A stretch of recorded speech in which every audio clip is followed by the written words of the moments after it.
నేను 6 సార్లు ఎమ్మెల్యే, ఇది 6వసారి, 4 ముఖ్యమంత్రులు చూశాను. కానీ ఇటువంటి పరిస్థితి, ఆర్థిక విధ్వంసం ఎప్పుడూ లేదు. మేము కూడా భయపడ్డాం.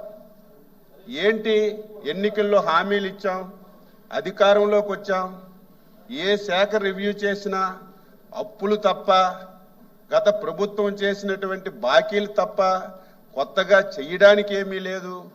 ఇచ్చిన హామీలు ఏ విధంగా నెరవేరుస్తామని మొదట్లో కొంత ఆందోళన కూడా చెందిన విషయం ఈ సభ ద్వారా రాష్ట్ర ప్రజలకు తెలియజేస్తున్నాను.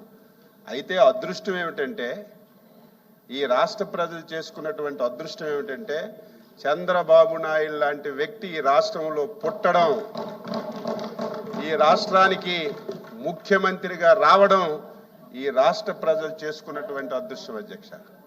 దీనికి తోడు ఆంధ్రప్రదేశ్ ప్రజలు విఘ్నత ప్రదర్శించి 22 మంది పార్లమెంటు సభ్యులకి రాష్ట్రం నుంచి, ఎన్డీఏ నుంచి ఎంపిక చేశారు.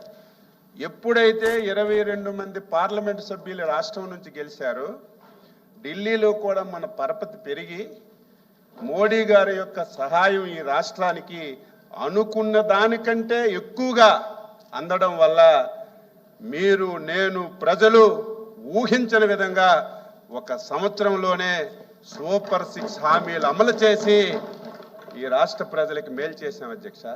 మీలాగా ఎన్నికల్లో ఒక మాట చెప్పడం, ఎన్నికలు అయిపోయిన తర్వాత ఇంకొక విధానం అమలు చేయడం 42 సంవత్సరాల సుదీర్ఘ రాజకీయ ప్రయాణంలో తెలుగుదేశం పార్టీకి కానీ, ఇప్పుడున్నటువంటి ఎన్డీఏ పార్టీకి కానీ లేదని చెప్పి తెలియజేస్తున్నాను.